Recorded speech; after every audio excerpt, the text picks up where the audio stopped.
Hi kids, we are now on our day 8 and I saw that you really do your magnificent artwork and so lovely that you were able to think of different ideas that could represent our story.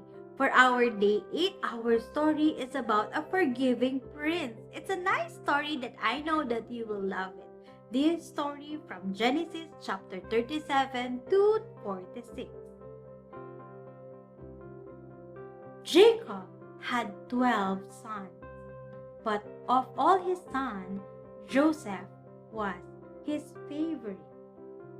One day, Jacob gave Joseph a splendid new robe. It was a beautiful, rich with all colors of rainbow, but it made Joseph's brothers jealous. They wanted rich rainbow robes too. Then, to make matters worse, Joseph kept on having this special dream. I dreamed I was the greatest. I was king, Joseph told his brother. And you all bow down to me. Now, I'm sure you know, even if Joseph didn't, that telling your brothers things like that isn't a very good idea. Joseph's brother hated him even more. They wanted to kill Joseph and his dream. And one day, that's exactly what they tried to do. They tore Joseph's rainbow robe off him and sold him to slave trader for 20 pieces of silver. The traders took Joseph to Egypt and made him into slave. The brothers went home and lied to their father, telling him that Joseph was dead. That's the end of that dreamer, they thought. But they were wrong. God had a magnificent dream for Joseph's life. And even when it looked like everything had gone wrong, God would use it all to help make the dream come true. God would use everything that was happening to Joseph to be something good. Meanwhile, though things would not looking good for Joseph in Egypt, he was far from home and from his dad. Then he got blamed for something he didn't do. And even though he had done nothing wrong, he was punished and thrown in jail. God had not left Joseph. One night, Pharaoh, king of Egypt, had a scary dream about 10 cows gobbling up fat cows. What on earth did it mean?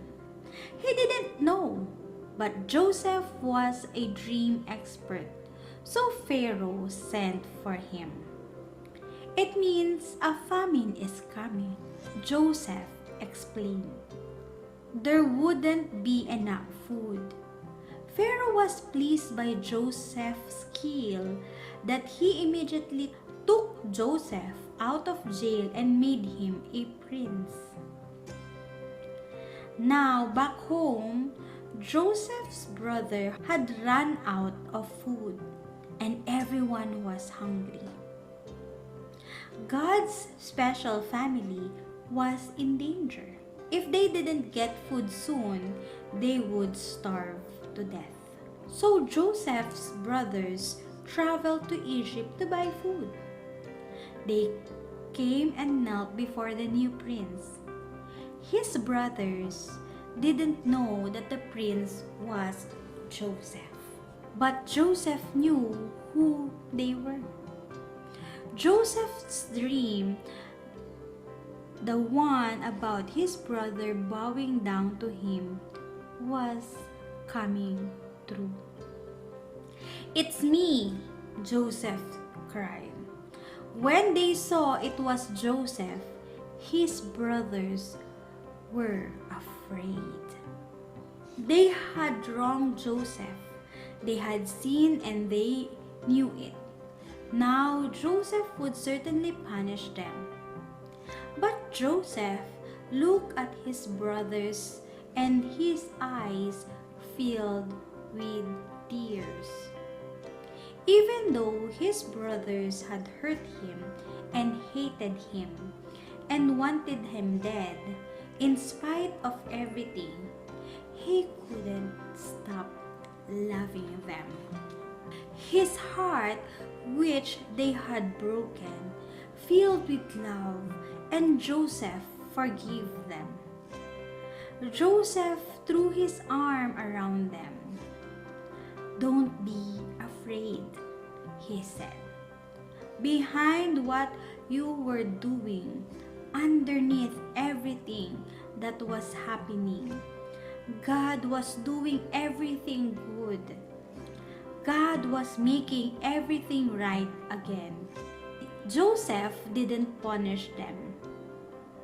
He rescued them.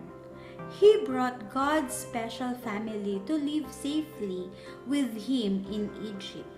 One day, God would send another prince, a young prince whose heart would break. Like Joseph, he would leave his home and his father. His brothers would hate him and wanted him dead. He would be sold for pieces of silver. He would be punished even though he had done nothing wrong.